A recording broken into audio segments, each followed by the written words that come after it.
Nine Gold Medals is a very touching poem narrating a story about a wonderful display of human values.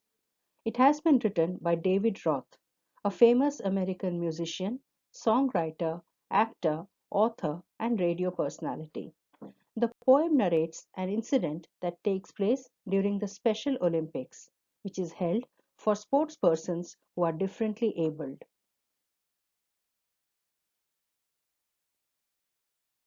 Let us look at the summary of the poem. The Special Olympic Games are being held. The last event of the day, the 100 meters race, is about to begin.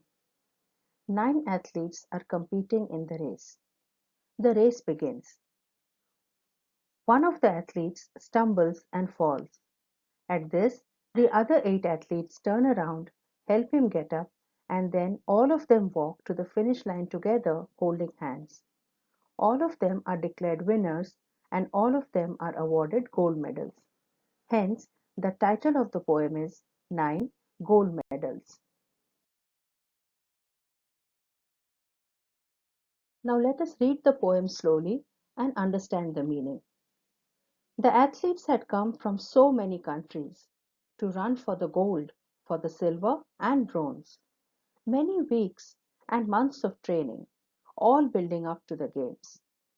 So here we see that all the participants saw themselves as professional sportspersons. Hence, the use of the word athletes. They had come from so many countries. These words convey that it was a huge international event and the participants had invested strong hopes in their performance at these games.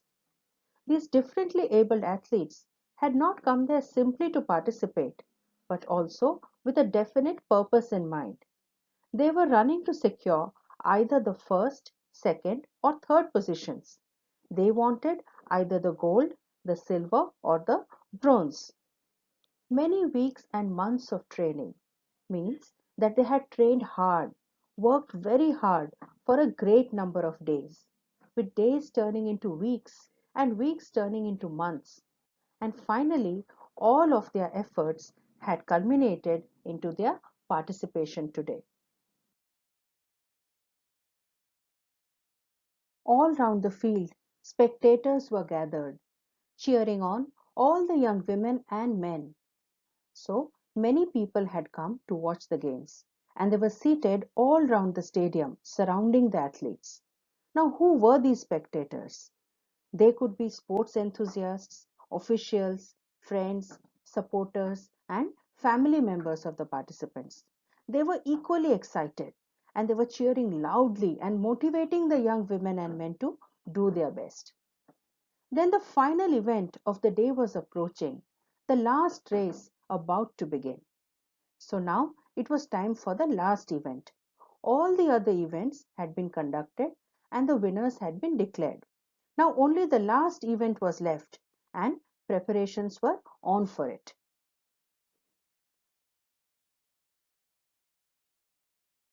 The loudspeakers called out the names of the runners.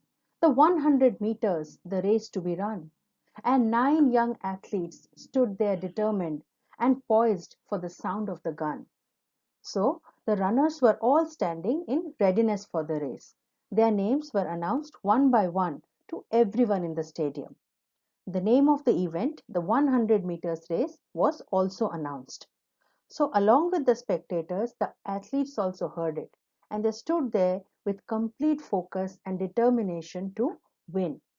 They were in position, waiting for the gun to be fired.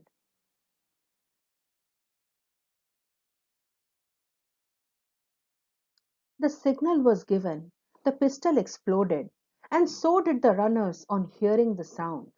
So, as soon as the signal was given, the pistol fired, and on hearing the sound, the runners burst out of their positions and they began to run forward with all the power and energy that they had. They too exploded, they too shot forward. But the youngest among them stumbled and staggered, and he fell on his knees to the ground. A sudden dramatic twist occurs here with these lines. But this word signals a complete turnaround. Nobody could have ever expected a participant who has been training so hard for the games to slip up so suddenly. Also, let us note that it was the youngest athlete who stumbled and staggered.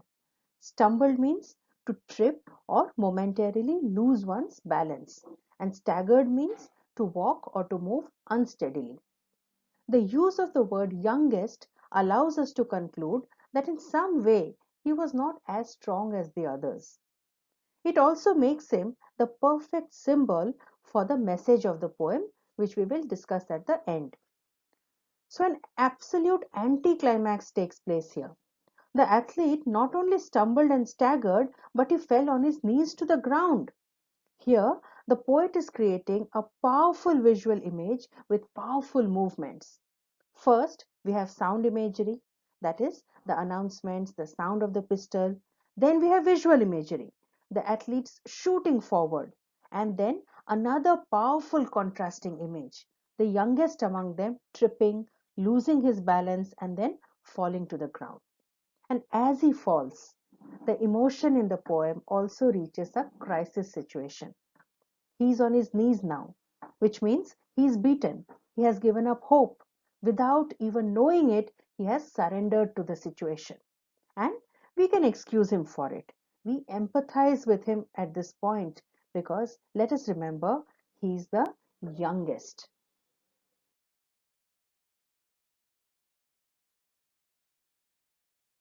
He gave out a cry. He gave out a cry of frustration and anguish. His dreams and his efforts dashed in the dirt. So the youngest athlete who has fallen gives out a loud cry in frustration and anguish. Anguish means severe mental or physical pain or suffering. We are not surprised because this is a natural reaction. Remember the burst of hope and determination with which he must have started, even for an instant. Now his hopes, his many weeks and months of training, his dream of winning a gold, a silver, or a bronze medal have been dashed or thrown in the dirt along with him. Not only is he on his knees in the dirt, but his dreams and efforts are also lying there with him.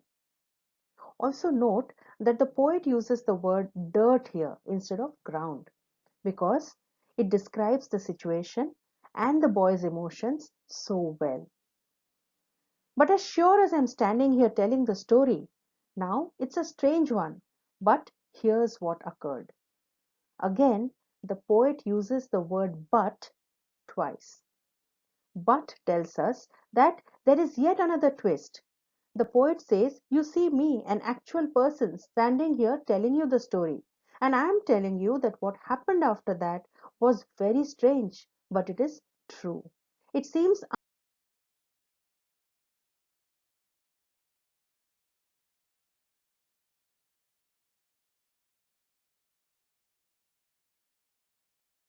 the 8 other athletes stopped in their tracks, the ones who had trained for so long to compete. The next line tells us why it was almost unbelievable. The other 8 athletes, please note, athletes, not competitors, just stopped in the middle of the race. These were sportspersons who had trained so hard and for so long to compete at the Special Olympics. One by one, they turned round and came back to help him and lifted the lad to his feet. They did not hesitate. One by one, they turned around. None of them had any doubt as to what they were going to do. They came back in the middle of the race, forgetting all about the medals. They came back to help him, and they lifted him and made him stand on his feet. Yet another powerful visual image, an absolute contrast.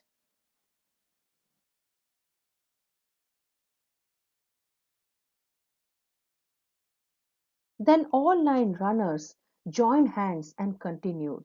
The 100 meters reduced to a walk. So, as if the good gesture that they had shown was not enough, they all joined hands and continued. And this time they did not run. They were runners, but they did not run. They walked. They walked in unity, in solidarity, in togetherness. Note the words the 100 meters reduced to a walk. What does this mean? It means that now there was no competition and the distance of 100 meters would still be covered, but it would be reduced or lessened or made easier by walking. It would be done in collaboration with everyone reaching the finish line at the same time. And the banner above that said Special Olympics could not have been nearer the mark. The poet creates another image here. As the nine athletes walk together, we see a banner above them with the words Special Olympics written on it. And we realize that these words are apt. They are perfectly suited to the situation. Through this exemplary show of humanity and understanding, the athletes have indeed made the Special Olympics special in many.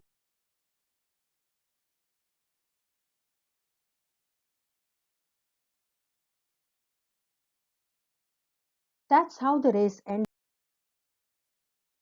That's how the race ended with 9 gold medals. They came to the finish line holding hands still, and the banner above and 9 smiling faces said more than these words ever will. Said more than these words ever will. The poet says that in the end, all of them came to the finish line together holding hands. In appreciation and support of their noble act, they were all given gold medals because they had won the race of life, the race of human values. As they stood with smiling faces and the banner over their heads, the joy, the pride, and confidence on their faces and in the hearts of all the spectators conveyed more than what the poet may have conveyed through his words in the poem. The poet intends to say that this is a simple poem with a powerful message, which needs not just to be read, but to be savored till it.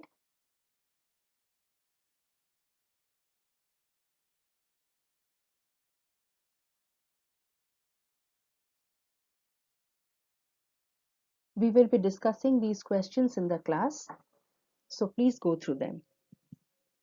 Why did the 8 other athletes turn back? Would you classify this as normal human behavior? Which quality or qualities do you think were showcased by the 8 athletes? List any 3 words or phrases that come to your mind as you read the concluding stanza of the poem.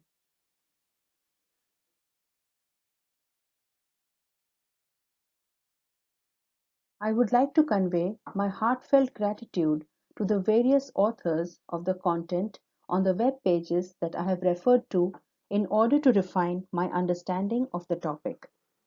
This video would not have been possible without the encouragement and suggestions of my friends and well-wishers.